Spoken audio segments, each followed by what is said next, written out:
시간 하나님 말씀 함께 나누도록 하겠습니다. 오늘 함께 읽을 말씀은 사도행전 2장 33절 말씀입니다.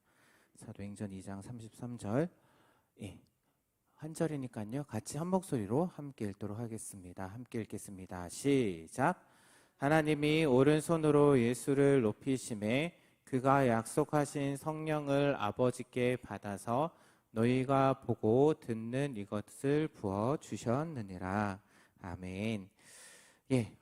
복음이라는 주제를 계속 이제 나누고 있고요. 아마 오늘이 마지막 시간이 되지 않을까라는 생각을 해봅니다.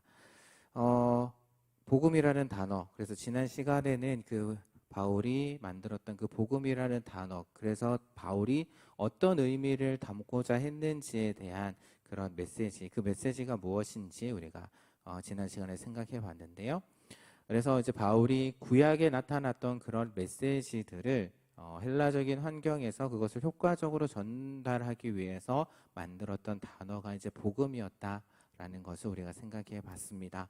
그래서 오늘은 거기서 조금 더 나아가서 조금 더 생각을 해보고 마무리를 하도록 하겠습니다.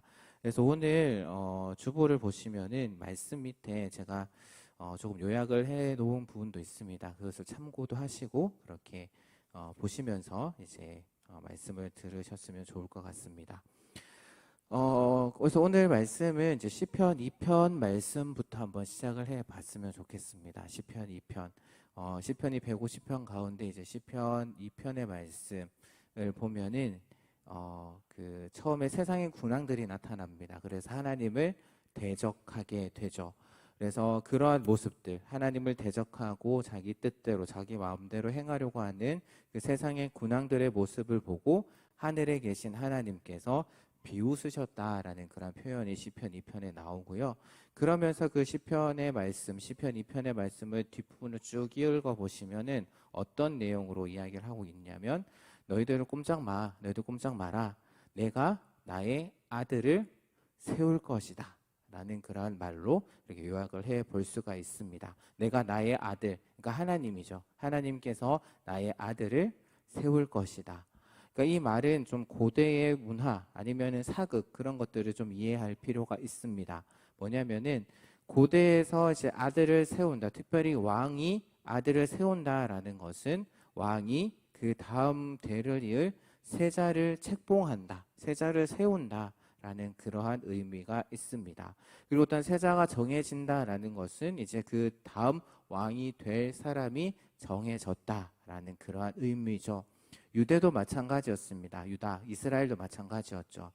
그러니까 아들이 왕위를 이어나갑니다. 특별한 이상이 없는 경우는, 특별한 일이 없는 경우는 다음 왕위를 이제 아들이 이어나가게 되죠. 그래서 이제 학자들은 시편 2편 같은 이 시편을 이제 제왕의 시편이다. 그러니까 왕을 세울 때 사용했던 그러한 시편이다라고 보통 이해를 합니다. 그런데 생각해 보면 이스라엘이라는 나라는 다윗이라는 왕이 다스리고 있었지만 본질상으로는 신정 국가, 하나님께서 다스리시는 그러한 나라입니다. 그러니까 겉으로 보았을 때는 다윗이 다스리는 것 같고 다윗이 통치하는 시대지만 근본적으로는 하나님께서 다스리시는 그래서 어떻게 보면은 그 다윗의 시대를 다윗 하나님 나라의 표본으로 그렇게 많이 생각하는 거죠. 그래서 그 하나님 나라에 하나님께서 지목하신 참 아들이 있다라는 것을 이제 시편 2편 말씀에서 이야기를 하고 있고 노래하고 있는 겁니다. 그래서 그런 유대적인 메시지, 그러니까 하나님께서 자신의 그 왕권을 이어가는 그 메시아 그리스도, 그러니까 하나님께서 자신의 왕권을 이을 왕 아들을 세우시는데 그가 바로 메시아다. 그가 바로 그리스도다라고 이야기를 하고 있고 그 그리스도로 인해서 하나님의 나라가 세워진다라는 것. 이 하나님의 나라가 다른 말로 하면 천국이죠. 그러면 왜 천국이라고 할까요? 우리가 많이 사용하는 하늘나라 천국. 왜 그 마태복음에서는 천국이라는 단어를 사용하고 있을까? 마태복음 외에는 하나님 나라라고 이야기를 하는데 왜 마태복음에서는 천국이라고 했을까라고 생각해 봤을 때 사실 유대인들은 하나님의 이름을 쉽게 부르지 못했습니다. 그래서 하나님이라는 단어가 나오긴 해요. 히브리어 성경을 보게 되면 하나님의 이름이 나옵니다. 그런데 그 이름을 유대인들은 함부로 부르지 못했습니다. 그래서 어떤 학자들은 이제 예전에는 인쇄술이 발달하지 않았기 때문에 일일이 다 이제 서기관들이 그거를 썼거든요. 그래서 하나님의 이름이 나올 때는 붓도 새로 씻고 목욕도 새로 하고 이제 정결한 마음으로 이제 여호와의 이름을 썼다라고 이야기를 하는데, 그만큼 이제 하나님의 이름을 신성시했습니다. 그래서 하나님의 이름을 쉽게 부르지 못했고, 그래서 아도나이, 주라는 그러한 표현으로 불렀다라고 하죠. 사실 우리나라도 예전에는 아버지의 이름을 함부로 부르지 못했습니다. 그래서 누군가가 너의 아버지 이름이 뭐냐라고 물으면, 너의 아버지 성함, 함자가 뭐냐라고 물으면은 저희 아버지는 무슨 자를 쓰십니다 라고 이렇게 이야기했다라고 합니다. 그런 것처럼 그거보다 더하죠. 유대인들은 하나님의 이름을 함부로 부르지 않았다. 그래서 유대인들은 그것을 다르게 표현할 그런 방법, 다른 표현 방법을 찾았는데, 그것이 뭐냐면은 하나님이 어디 계시느냐, 하나님이 우리가 생각하기엔 하늘에 계신다라고 생각을 했으니까 하늘이라는 단어를 가지고 와서 그렇게 사용을 했다라고 합니다. 그래서 마태복음에서는 그 하나님 나라를 다른 말로 천국, 하늘나라라고 그렇게 표현을 했다라는 것이죠.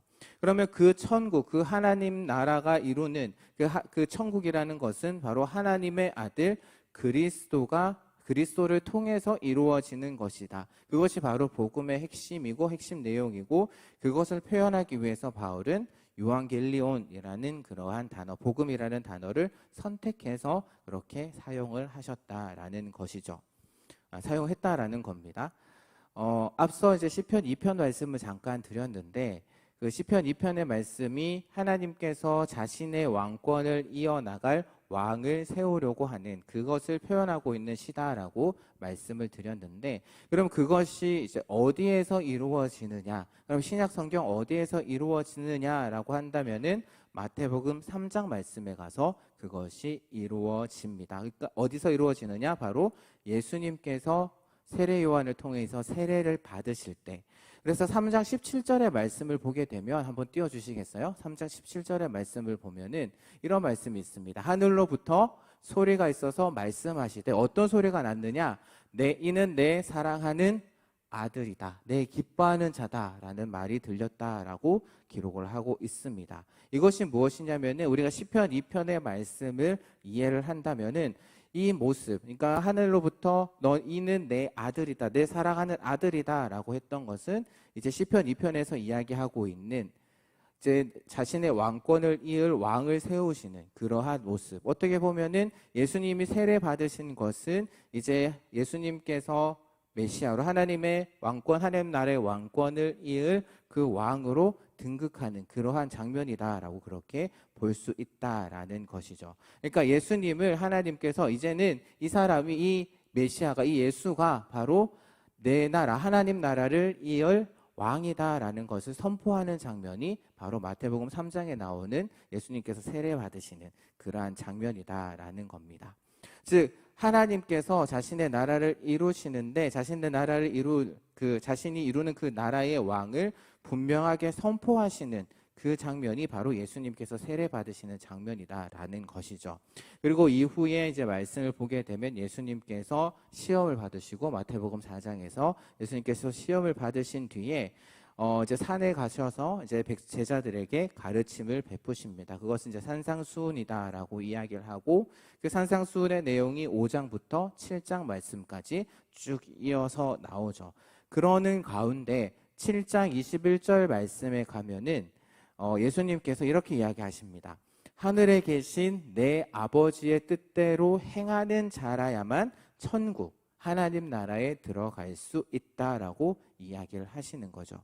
왜 이런 말씀을 하실까? 예수님께서 결국 하나님의 나라는 하나님께서 통치하시는 나라고, 하나님의 통치가 이루어지려면은 그 사람들, 하나님의 백성들이 어떻게 해야 되느냐? 바로 하나님의 뜻에 순종해야 된다라는 거죠. 하나님 말씀에 순종해야 된다라는 겁니다. 그래야지만 하나님의 통치가 이루어진다. 그래서 하나님의 뜻에 순종하는 자들을 이제 하나님 나라에 들이시겠다 있다라는 것이 바로 예수님의 이 말씀의 의미고요. 그래서 결국에는 그 하나님의 나라, 그 아버지 하나님의 나라는 아버지의 뜻, 바로 하나님의 뜻대로 행하는 자가 들어갈 수 있습니다. 그러니까 하나님의 뜻에 순종하는 자들을 하나님 나라에 들이시겠다. 그렇게 이야기를 하시면서 그 바로 다음 몇 구절 뒤에 보게 되면은 예수님께서 자신을 하나님과 동일시하는 그러한 표현을 하십니다. 그게 뭐냐면은 7장 24절의 말씀을 보게 되면 나의 이 말을 듣고 행하는 자, 앞서서는 하나님의 아버지의 말씀을 듣고 행하는 자라고 이야기를 했는데 그 바로 몇 구절 뒤에 나의 이 말을 듣고 행하는 자, 그는 반석 위에 집을 지은 지혜로운 사람과 같다라고 이야기를 하고 있는 것이죠. 하고 계신 것이죠. 그러니까 예수님께서 자신이 이제 그 하나님 나라의 왕으로서 하나님이 세우신 하나님의 아들로서 오신 분이시기에 이렇게 말씀하실 수 있다라는 것을 우리가 생각할 수가 있습니다. 그리고 또한 예수님이 왕으로 오신 것을 최종적으로 이루신 것이 어떤 사건이냐면은 바로 십자가의 죽으심과 그리고 부활하신 그 사건이죠.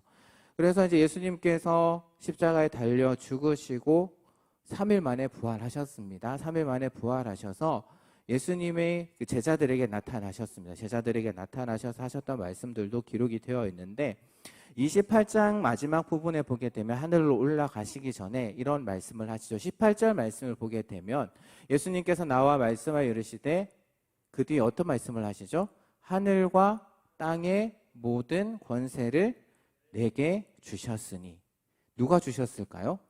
하나님께서 하늘과 땅의 모든 권세를 나에게 주셨다라고 이야기를 합니다. 그렇다면 이 말은 무엇이냐면은 하나님께서 다스리시는 나라, 그 나라에 예수님께서 메시아가 되셔서 통치자가 되셨다라는 그러한 의미인 것이죠. 그리고 나서 그 이후에 이제 가서 아버지 아들과 성령 이름으로 세례를 베풀고 그 이후에 20절 말씀을 보게 되면 가서 사람들이 내 말을 듣고 지키게 하라. 20절 말씀 한번 보여주세요.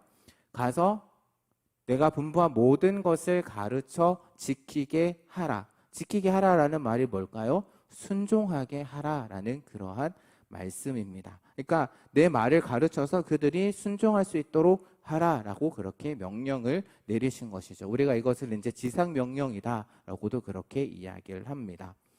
물론 내가 가르친다라고 해서 그들이 다 순종할 수는 없습니다. 다 지키게 할 수는 없습니다. 그렇게 하기 위해서는 하나님께서 성령을 주심으로 인해서 순종할 수 있는 백성을 만드셔야지만 가능한 것이죠. 그래서 그것을 통해서 하나님의 통치가 이루어지게 되는데, 그렇다면 그 통치는 어떤 통치냐?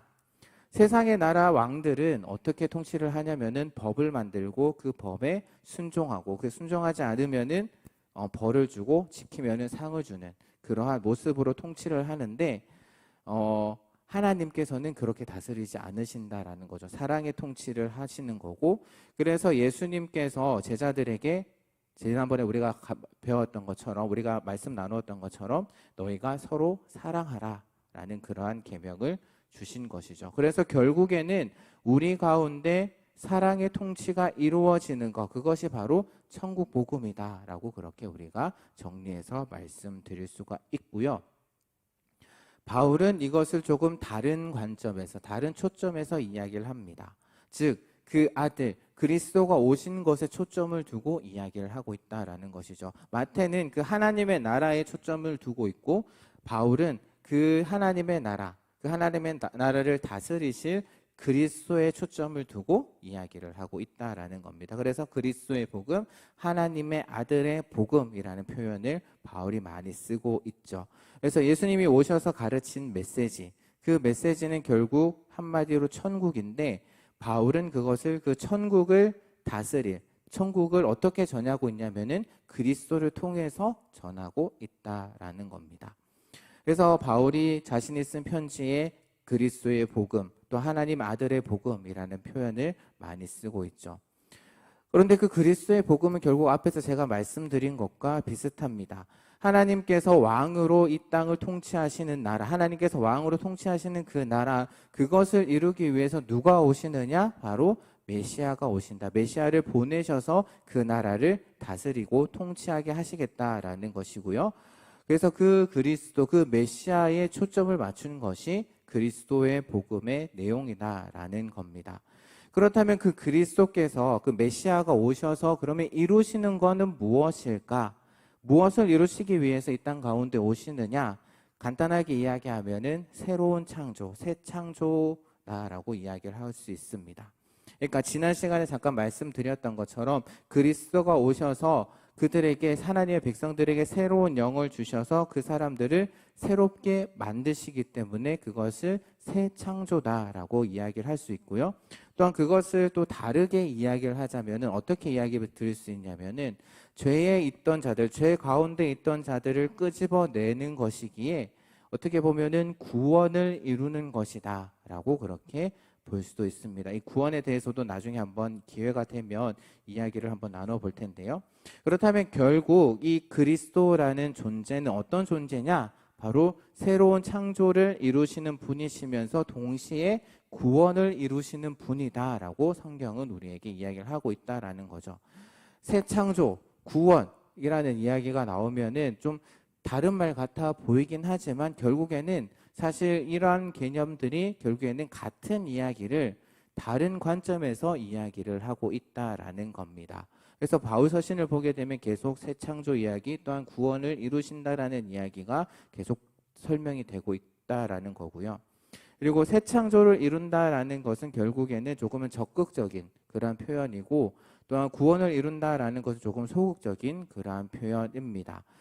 새 창조를 이룬다라는 표현이 어디에 나오느냐 보게 되면 고린도전서 15장 22절의 말씀 한번 보도록 할게요. 고린도전서 15장 22절의 말씀을 보게 되면 함께 읽어보겠습니다. 저만 이야기하는 것 같아서 같이 한번 함께 읽어보겠습니다. 시작. 아담 안에서 모든 사람이 죽은 것 같이 그리스도 안에서 모든 사람이 삶을 얻으리라 라고 이야기를 하고 있죠. 그리스도 안에서 모든 사람이 삶을 얻는다. 삶을 얻는다라는 것은 결국 생명을 얻는다라는 그러한 의미고요. 또한 생명을 얻는다라는 것은 결국에는 새로 만들어진다라는 그러한 의미입니다. 어떻게? 죄를 지었던 그러한 사람이 이제는 죄를 짓지 않는 그러한 백성으로, 사람으로 만들어진다, 만드신다라는 그러한 의미인 것이죠. 누구 안에서? 그리스도 안에서. 근데 이런 새 창조를 이야기하는 또 대표적인 구절이 있습니다. 여러분들이 너무나도 잘 아는 고린도후서 5장 17절 말씀 같이 한번 함께 읽어보도록 하겠습니다. 함께 읽겠습니다. 시작. 그런즉 누구든지 그리스도 안에 있으면 새로운 피조물이라. 이전 것은 지나가었으니 보라 새 것이 되었도다. 새로운 피조물, 새로운 것으로 만드셨다라는 거죠. 그렇다면 그러한 새 창조, 지금 바울이 이야기하고 있는 그러한 새로운 창조는 어떻게 이루어지느냐? 죄를 짓지 않던 백성에서 죄를 짓던 백성의 모습에서 죄를 짓지 않는 백성의 모습으로 어떻게 하나님께서 만드시느냐? 바로 성령 하나님을 통해서 만드신다라는 겁니다. 왜? 그 창조의 역사는 인간의 힘으로 되는 것이 아니라 바로 이 세상에 단 한 분, 하나님께서만 그러한 창조의 역사를 이루실 수 있기 때문이죠. 창세기 말씀을 보게 되면 세상의 모든 만물들을 말씀으로 만드셨습니다. 그리고 맨 마지막에 사람을 만드실 때 어떻게 만드셨죠? 한번 설명을 드렸었는데 다 잘 아시는 것처럼 하나님께서 흙으로 사람을 빚으시고 그 코에 무엇을 불어넣으셨죠? 생기, 생명, 영을 불어넣으셔서 사람을 만드셨습니다. 그렇다면 순종하는 사람으로 만드실 때에 그렇다면은 하나님께서 어떻게 만드실까? 새총적 때 어떻게 새롭게 만드시느냐? 바로 창조 때의 모습으로 그 가운데 새로운 영을, 성령을 주심으로 인해서 새로운 사람을 만드신다라는 것이죠. 그래서 오늘 말씀과 이어지게 되는 겁니다. 오늘 우리가 읽었던 사도행전 2장 말씀과 연결이 되는데요. 사도행전 2장 말씀의 첫 부분을 보게 되면 오순절 성령 강림 사건이 등장을 합니다. 이것은 어떤 의미를 가지냐면은 예수님께서 바로 사람들에게 성령을 주심으로 인해서 구약에서 이야기하고 있는 그 메시아의 모습으로 성령을 주심으로 인해서 사람을 새롭게 한다라는 그런 것을 명백하게 보여주는 사건, 공표하는 사건이 바로 오순절 성령 강림 사건이다라는 것을 이야기를 하고 있다라는 겁니다. 사실 그 성령이 임하고 성령이 하늘에 불같이 임하고 나서 그곳에 모여있던 예수님의 제자들이 그곳에 모인 사람들 각국의 방언으로 그렇게 막 이야기를 하게 됩니다. 그것에 대해서 좋게 보는 사람들도 있었습니다. 어떻게 저 사람들이 우리나라의 말을 알고 그렇게 이야기를 하느냐라고 이야기를 하는 사람들도 있었던 반면에 어떻게 이야기를 하는 사람들도 있었냐면 저 사람들 새술에 취했어. 낮인데 저렇게 술에 취해서 저렇게 이야기를 하는 거야? 라고 이야기를 하는 사람들이 있었습니다. 그래서 그 사람들의 그런 말에 대해서 반박하기 위한 그 말이 베드로가 그것을 반박하기 위해서 긴 이야기를 하고 있다라는 것이죠. 그러면서 이야기하는 것이 무엇이냐면은 우리가 이렇게 한 것은 구약에서 이야기하고 있는 성령을 주시겠다라고 하는 그 약속이 이루어진 것이고 그 성령을 그렇다면 누가 주셨느냐? 바로 예수님께서 주셨다라는 겁니다. 예수님께서 하나님으로부터 그 성령을 받으셔서 성령을 너희에게 부어주신 것이다 라고 이야기를 하고 있다라는 것이죠. 그렇게 베드로가 이야기를 하니까 사람들이 그렇구나. 그래서 예수님께서 메시아구나 생각을 하고 형제여 어떻게 할까라고 이야기를 하고 있다라는 것이죠. 사실 우리는 유대인이 아니기에 그런 유대적인 배경이 없기 때문에 베드로의 설교를 들어도 잘 이해할 수가 없습니다. 지금은 이제 다 알고 있는 사실이기 때문에 이해하겠지만 만약에 우리가 그 자리에 있으면은 무슨 말인지 베드로가 무슨 이야기를 하고 있는지 이해하지 못할 겁니다. 하지만 유대인들의 마음 가운데는 성령을 주시는 분이 메시아다. 구약에서 특별히 선지서에서 그렇게 이야기를 하고 있기 때문에 그 성령을 주시는 분이 메시아다라고 생각했기 때문에 베드로가 딱 설교했을 때 예수님께서 메시아구나 라고 생각을 했던 것인데 사실 처음부터 유대인들이 예수님을 메시아로 생각하지는 않았습니다. 왜냐하면은 무슨 총구석에서 메시아가 나냐라고 생각을 했던 것이죠. 나사렛에서 무슨 메시아가 나와? 말도 안 되는 소리야. 성경을 한번 봐봐라. 이거 구약 성경이겠죠? 구약 성경을 한번 봐봐. 어디서 왕이 나온다라고 이야기를 하느냐, 어디서 메시아가 온다라고 이야기하느냐, 베들레헴이 아니냐, 베들레헴에서 나온다고 되어 있지 않느냐. 그런데 저 예수라는 사람을 보니까 베들레헴이 아니라 나사렛 출신 아니야. 그러니까 그 나사렛에서 무슨 메시아가 나오냐? 아니다라는 것이죠. 그러니까 예루살렘에서 보았을 때, 그 당시 수도였던 예루살렘에서 보았을 때 나사렛이라는 곳은 아주 촌구석입니다. 그 지역이 또한 갈릴리 지역이었기 때문에 갈릴리 특유의 사투리가 있다라고 이야기를 하죠. 정확하게 그것이 어떤 의미인지 어떤 발음인지는 정확하게 알 수는 없지만 예수님께서 나타나셔서 그들과 대화를 하면서 30년 동안 그 갈릴리 나사렛이라는 곳에 사셨기 때문에 그 말투 가운데 사투리가 섞여 있었겠죠.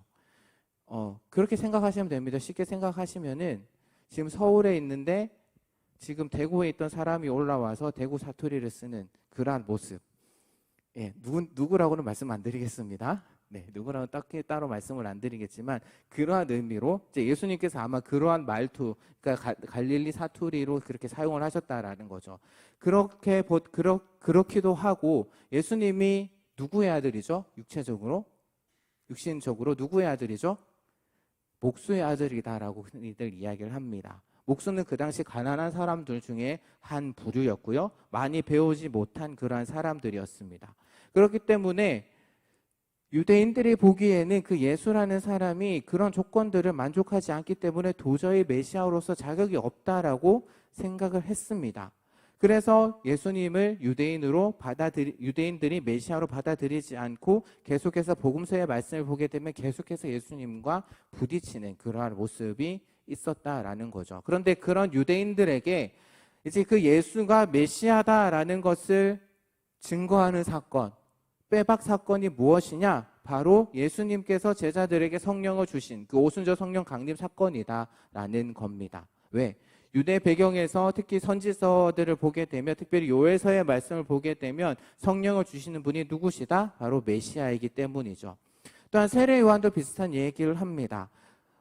나는 물로 세례를 주지만 내 뒤에 오시는 분은 무엇으로 세례를 주시냐면 바로 성령으로 세례를 주신다라고 이야기를 하고 있는 것이죠. 그 얘기는 뭐냐면은 그 내 뒤에 오시는 분이 성령으로 세례를 주시는 분이다. 바로 그분이 메시아다라고 이야기를 하고 있다라는 겁니다. 그럼 그 성령이 누구에게 임했느냐? 바로 예수님의 제자들에게 임했다라는 거죠. 그래서 사도행전 2장 말씀에서 처음에 성령이 임한 것, 그것이 어떤 건지는 모르니까 방언을 하는 사람들을 보고 이게 뭐지? 저 사람들이 세술에 취했나? 이렇게 이야기를 하다가 베드로가 일어나서 아니다, 이 사람들은 세술에 취한 것이 아니라 구약 성경 요엘서에서 이야기한 것처럼 그들에게 성령이 임한 것이다. 그러면 그 성령을 누가 주셨느냐? 우리가 예수님의 제자인데 너희가 법 없는 자들의 손을 빌어서 죽인 그 예수가 예수를 하나님께서 다시 살리셔서 하늘에 올리셨고 지금 하나님 보좌 우편에 앉아 계시면서 하나님 아버지로부터 성령을 받아서 제자들인 우리에게 부어주신 것이다 라고 그렇게 이야기를 한 것이고요. 그렇다면 그 얘기는 뭐냐? 예수님이 어떤 분이시냐? 바로 우리가 기다렸던 메시아 그리스도이다 라고 이야기를 한 겁니다. 그래서 사람들이 아멘이라고 이야기를 한 것이죠. 그러면 그 성령을 통해서 무엇이 이루어지느냐? 계속 반복되는 이야기지만 그 성령을 통해서 우리 가운데 새로운 창조가 일어난다라는 이야기고 새로운 백성들이 만들어지고 있고 그 당시에도 만들어지고 있고 계속해서 그 성령의 역사로 인해서 새로운 하나님의 백성들이 만들어져 가고 있다라는 것이죠. 그리고 또 그런 새로운 창조를 다른 각도로 보게 되면은 그것이 바로 구원을 이루시는 것, 구원을 받는 것입니다. 그래서 그리스도는 새 창조를 이루시면서 동시에 구원을 주시는 분이시죠. 그래서 구원, 새 창조, 다른 말인 것 같지만 결국 같은 내용들을 다른 각도로 설명을 하고 있다라는 것. 그래서 구원은 결국에 무엇이냐면은 새로운 창조입니다. 새 창조이고요. 또한 지난 시간에 말씀드렸듯이 죄사함이라는 이야기, 우리가 구원이라고 하면은 우리의 죄가 사해졌다라고 이야기를 하고 죄사함이라고 이야기를 하는데 아마 지지난 시간인가요? 했던 이야기들을 잠깐 생각해 보시면 결국 그거는 바벨론 포로에서 되돌리는 것이고요. 그것은 결국에 어떤 의미냐면은 출애굽해서 새로운 나라가 이루어진 것처럼 바벨론에서 탈출함으로 인해서 또한 새로운 나라가 생기게 된다라는 것. 그래서 그럼 그 새로운 백성들이 어떤 백성들이냐? 바로 하나님 말씀에 순종한, 하나님의 뜻에 순종하는 백성으로 새롭게 만들어지는 것이다.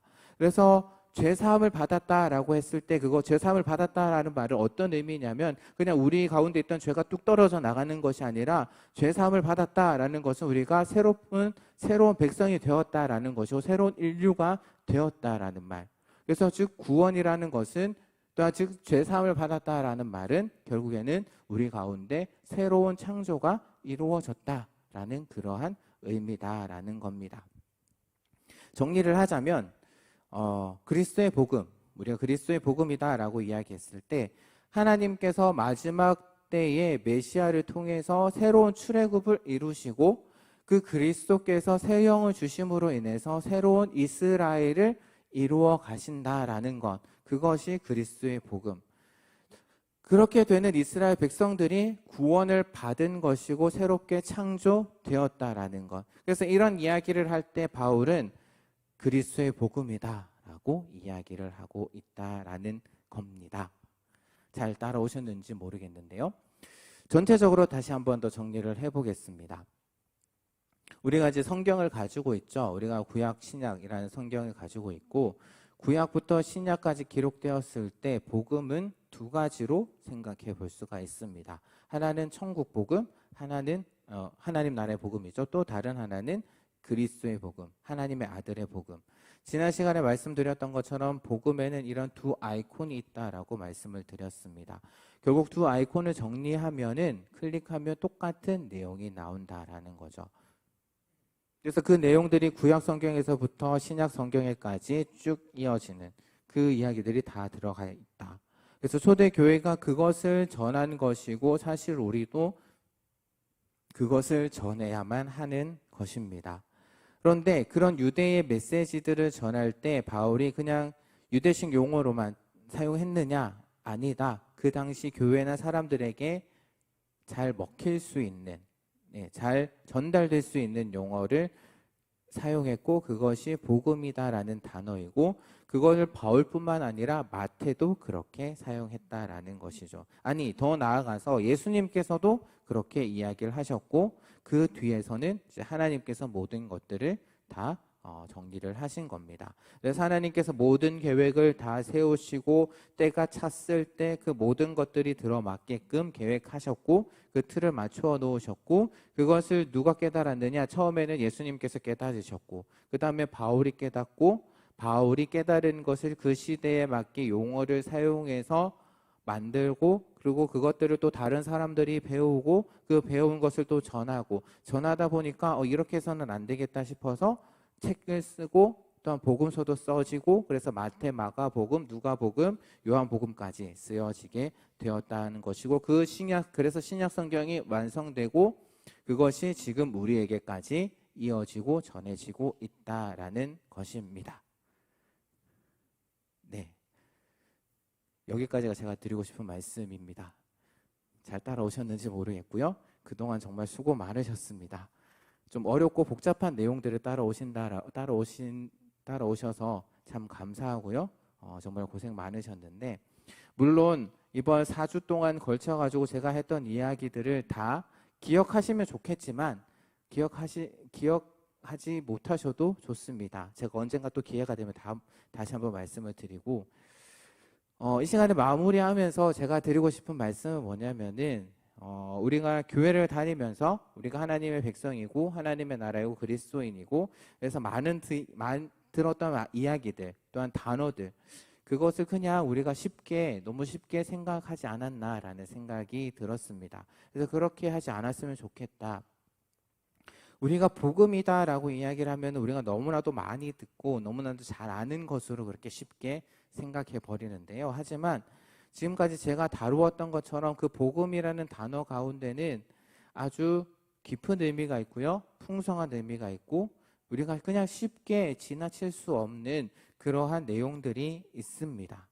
그런데 우리는 그걸 너무나 쉽게 생각해서 뭐 또 다 아는데 그걸 또 들어야 되냐라고 그렇게 생각할 수 있는데요. 아니 꼭 들을 필요가 있습니다. 그리고 우리는 그것을 반복해서 들어야 됩니다. 왜? 그것이 우리의 구원과 관련이 있고 우리의 삶과 관련이 있고 그래서 이 땅 가운데 우리가 어떻게 살아야 하는지와 관련이 있기 때문에 우리는 계속해서 그 복음의 말씀들을 들어야 합니다. 우리는 느끼지 못할 수 있지만 우리가 예수 그리스도를 정말 주로 고백함으로 인해 우리 가운데 예수 그리스도께서 주신 성령이 우리 가운데 임하고 그래서 우리는 그 성령으로 인해서 새롭게 거듭난 존재다라는 것이죠. 그것을 위해서 하나님께서는 태초부터 그 일을 계획해 놓으셨고 예수 그리스도를 통해서 그 계획들을 이루어 가시고 또한 성령님을 통해서 그것을 지금까지도 이루어지고 있고 여러분들도 그 구원의 역사에 한 페이지를 장식하고 있다라는 겁니다. 그리고 마지막 날에 다시금 예수 그리스도를 통해서 이 땅 가운데 진정한 하나님의 나라를 이루신다라는 것이죠. 그래서 복음이다라고 이야기했을 때 복음, 예수님을 믿으면 잘 된다. 그렇게만 생각하지 않으셨으면 좋겠습니다. 또 예수님을 믿고 내가 구원을 받았으니 기쁜 소식이다. 그것이 그렇기 때문에 복음이다. 라고만 생각하지 물론 그것도 복음의 내용 안에 들어간 내용이긴 하지만 그렇게 단순하게만 생각하지 않으셨으면 좋겠다라는 겁니다. 우리는 새롭게 창조된 하나님의 백성입니다. 하나님의 말씀에 그동안 불순종했던 그 영역에서 이제 순종하는 하나님의 백성으로 만들어진 그런 존재다라는 것이죠. 그리고 그 복음은 결국엔 어떤 의미냐면은 우리의 삶의 주인이 바뀌었다라는 이야기입니다. 그런 소식입니다. 내가 그동안 왕이었던 그러한 삶 가운데 내가 왕으로 군림했던 그러한 삶에서 이제 하나님의 아들 하나님 그리고 그 하나님의 아들 그리스도가 내 삶의 되셨다, 그 주인으로 오셨다, 내 삶의 왕으로 등극하셨다라는 것이 바로 복음이다라는 것이죠.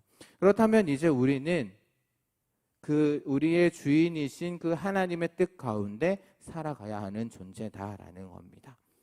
물론 우리의 힘으로 하나님께서 원하시는 삶을 다 살 수는 없겠죠. 어렵습니다. 왜냐하면 우리 가운데 계속해서 영적인 그러한 싸움들이 있기 때문에, 그리고 그 또한 우리의 힘으로, 우리 인간의 힘으로는 그 싸움을 감당할 수 없기 때문에 하나님은 우리에게 예수 그리스도를 통해서 성령 하나님을 우리에게 주시고 그 성령 하나님을 통해서 그 싸움을 싸워 나가게 하시는 것이죠. 그런데 우리에게 또한 복된 소식은 뭐냐면은 예수님께서 이미 그 싸움에서 승리하셨다라는 겁니다. 그래서 제자들이 어떻게 이야기를 하셨나요?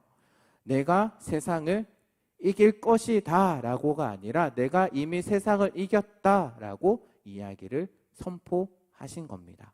그리고 그 예수님께서 우리와 함께하고 계시기 때문에 우리는 때로는 내가 넘어지고 내가 질 수도 있고 쓰러질 수도 있지만 결국에는 우리는 그 싸움에서 승리할 수 있다라는 것이죠. 제가 예전에 말씀드렸던 V-Day, 빅토리데이, 최후 승리가 이루어지는 그날을, 그때를 기다리면서 그래서 우리에게 주어진 하루하루의 삶 가운데 우리는 최선을 다하며 살아가야 할 겁니다.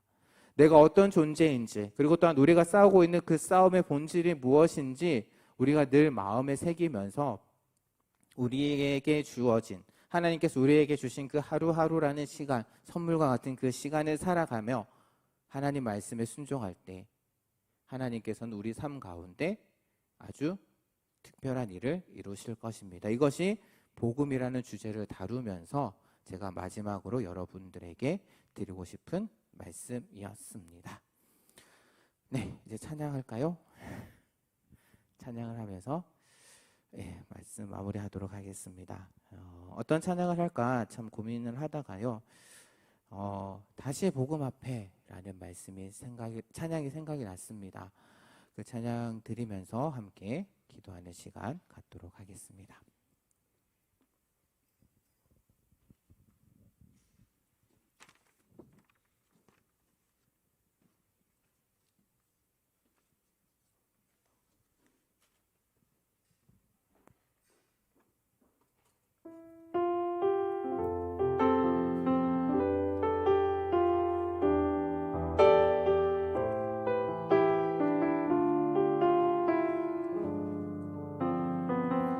많은 이들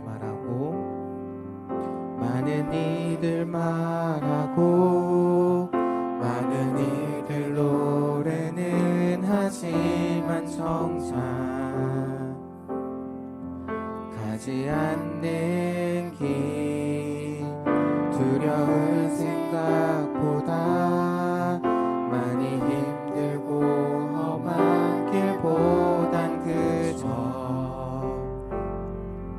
말로만 가려기에 점점 멀어져만 가네.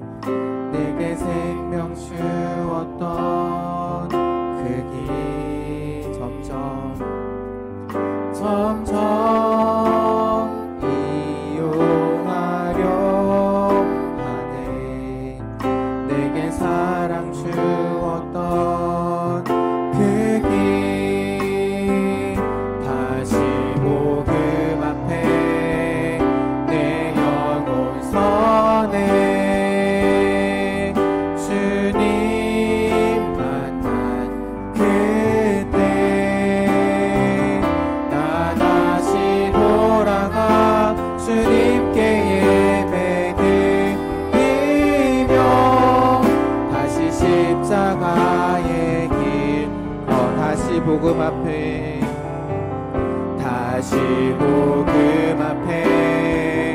내 영혼 서네. 주님 만난 그때 나 다시 돌아가 주님께 예배 드리며 다시 십자가에 다시 한 번 더 찬양할까요? 다시 복음 앞에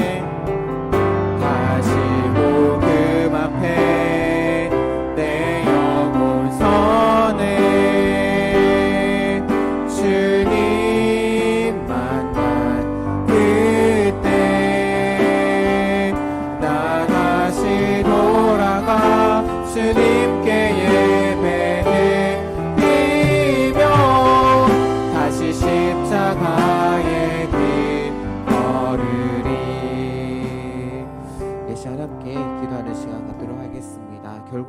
다시 돌아가야 할 곳은 복음이 아닐까 합니다. 복음, 기쁜 소식, 좋은 소식, 그것들이 교회 안에서 참 많이 이야기가 됩니다. 우리가 참 많이 들었던 말씀인데요. 사실 교회 안을 들어보면 복음이라고 이야기를 하지만 어떻게 보면 정말 복음과는 관련이 없는, 정말 내 귀에만 듣기 좋은 그런 이야기들을 들을 때가 참 많이 있습니다. 그리고 또한 말만 복음이지, 또한 우리가 그동안 살펴봤던 내용들을 보게 되면 세상 사람들과의 관점에서 보았을 때는 그렇게 좋은 소식이 아닐 것 같습니다. 왜? 내 삶의 주인이 바뀌어야 하는 것이기 때문에, 그래서 내가 원하고 내가 바라는 삶을 살 수 없기 때문에 어떻게 보면 그 복음이라는 말 가운데는 내가 참 듣기 싫은, 듣기 좋지 않은 그런 말들이 있을 수 있습니다. 어떻게 그렇게 생각하다 보면 결국에 그 복음이라는 단어 가운데 복음을 살아간다라는 것은 결국에는 우리에게 있어서 십자가의 길이 아닐까 합니다. 하지만 그 길을 통해서 우리에게 사랑이 주어졌고 그 길을 통해서 우리에게 생명이 주어졌습니다. 그렇다라고 한다면 우리 역시 그러한 길을 가야 하지 않을까요? 이 시간 함께 기도할 때 하나님, 저희들이 다시 복음 앞에 서길 원합니다. 하나님, 저희들이 다시 십자가의 길을 가길 원합니다. 세상 사람들이 말하는 그런 좋은 소식, 그런 소식은 아니지만 그 복음으로 우리가 하나님의 백성이 되었고 구원받았고 우리에게 참 생명이 주어졌다라는 것, 우리가 새롭게 거듭났다라는 것 우리가 깨닫게 되었습니다. 하나님, 우리가 다시 복음 앞에 서기를 원합니다. 세상에서 이야기하는 우리 귀를 듣게 좋게 하는 그런 말이 아니라 성경에서 말하는 그 복음 앞에 우리가 서기를 원합니다. 그래서 우리에게 생명 주시기 위해서, 우리를 참된 하나님의 백성 만드시기 위해서 이 땅 가운데 오셨던 그 예수님께서 가셨던 그 길, 우리가 그 길을 걸어가길 원합니다. 그 길을 걸어갈 때 우리를 붙잡아 주시고 우리와 함께하여 주시옵소서라고 이 시간 주여 한번 부르짖고 함께 기도하도록 하겠습니다. 주여, 하나님 아버지 감사합니다. 우리가 그동안 하나님 아버지 4주의 시간 동안 이 복음이라는 단어에 대해서 우리가 생각해 보았습니다. 하나님 아버지, 그 복음이라는 단어 우리가 너무나도 많이 듣는 이야기지만 우리가 너무나도 그동안 쉽게 생각하고 잘 듣지 않으려고 했습니다. 그냥 내가 예수님을 믿어서 잘 되는 것, 내가 예수님을 믿어서 천국 가는 것으로만 우리가 생각을 했습니다. 하나님, 하지만 아버지여, 우리가 복음이라는 단어를 살펴보았을 때 그 말 가운데 정말 풍성한 의미가 담겨 있다라는 것 우리가 생각해 보았습니다. 또한 그러한 소식들이 때로는 세상의 기준으로 보았을 때는 정말 하나님 아버지 정말 듣기 싫은 그런 소리일 수도 있습니다. 왜냐하면 내 삶의 주인이 바뀌어야 되는 그러한 소식이기 때문입니다. 하지만 그 길 가운데, 그 복음의 길 가운데 우리가 구원받았고 우리에게 새로운 생명이 주어지게 되었고 우리가 거듭나게 되었고 우리 가운데 참 생명이 주어지게 되었을 것을 기억하면서 우리 또한 그 길을 가길 원합니다. 예수님께서 가셨던 그 십자가의 길 우리도 또한 걸어가길 원합니다. 하나님 아버지, 우리의 삶의 주인이 바뀌었다라는 것, 하나님 아버지요, 그동안 우리가 죄악 가운데 살아왔지만 이제는 하나님의 백성으로 살게 되었다라는 것, 그렇기 때문에 우리에게 복음이다라는 것, 우리가 그것을 생각하며 내 삶의 주인이신 내 삶의 왕이신 하나님의 말씀 가운데 살아갈 때에 하나님께 우리와 함께하여 주옵소서. 때로는 그 길이 또 그렇게 사는 것이 우리에게 쉽지 않은 삶임을, 쉽지 않은 길임을 우리는 너무나도 잘 압니다. 그 길이 좁은 길이기에 너무나도 힘들고 어려운 길임을 너무나도 잘 알고 있습니다.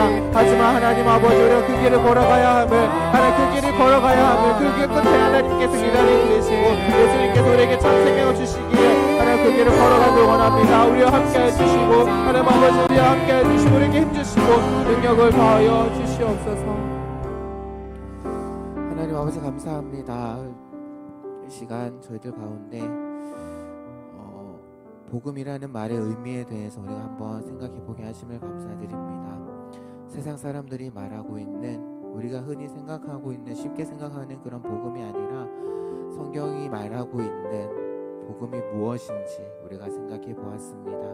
복음, 결국 우리의 주인이 바뀌어지고 우리의 본질이 바뀌어지는 것이 바로 복음이다라는 것, 예수 그리스도를 통해서 주신 그 성령을 통해 우리가 하나님 말씀을 순종하러 자로 바뀌는 것, 그래서 그 승리하신 예수님과 동행하는 삶을 살아가는 것, 그것이 내 삶의 하나님 나라를 이루어가는 것이고 그것이 우리가 살아야 하는 복음의 삶이다라는 것 오늘 말씀을 통해서 깨닫게 하시니 감사합니다. 하지만 하나님, 그러한 삶이 쉽지 않음을 우리는 경험을 통해서 너무나도 잘 압니다. 내가 주인이 되려고 하는 마음이 너무나도 크기에 우리는 날마다 영적인 싸움을 싸워야 함을, 또한 우리를 대적하는 그 세력들이 너무나도 강하기에 우리의 힘으로는 그 싸움을 감당할 수 없음을 고백합니다. 하지만 승리하신 예수님이 우리와 함께하고 계시기에 우리는 그 길을 걸어가야 함을 알고 또한 그 길을 걸어가길 원합니다. 다시 복음 앞에 서서 주님이 기뻐하시는 삶을 살고 또 주님이 기뻐 받으시는 예배를 드리는 우리 모든 귀한 청년들 되게 하여 주옵소서. 하나님의 말씀을 바르게 깨닫고 순종하는 백성으로 살아갈 수 있는 여기에 모인 모든 성교회 청년들 되게 하여 주옵소서. 하나님 앞에 귀한 예물을 드립니다. 주님께서 기쁘게 받아주시고 우리 청년들의 삶 가운데 늘 함께 하셔서 말씀으로 살아내기 위해서 그런 삶을 살기 위해 노력할 때에 몸부림칠 때에 하나님께서 늘 지혜 주시고 성령의 충만함을 허락하여 주셔서 이 땅 가운데 하나님의 백성으로, 그래서 하나님께 영광 올려드리는 삶을 살아가는 우리 모든 귀한 청년들 되게 하여 주시옵소서. 이제는 우리를 구원하여 주신 주 예수 그리스도의 크신 은혜와 하나님 아버지의 영원하신 사랑하심과 성령 하나님의 도우시고 지키시는 그 놀라우신 능력이 성경이 말하는 복음의 의미를 바르게 깨닫고 그 복음의 삶, 하나님께서 하나님 말씀에 순종하는 삶, 십자가의 길을 걸어가기로 다짐하며 돌아가는 우리 모든 청년들의 삶 가운데 이제로부터 영원토록 함께 하실지어다. 아멘.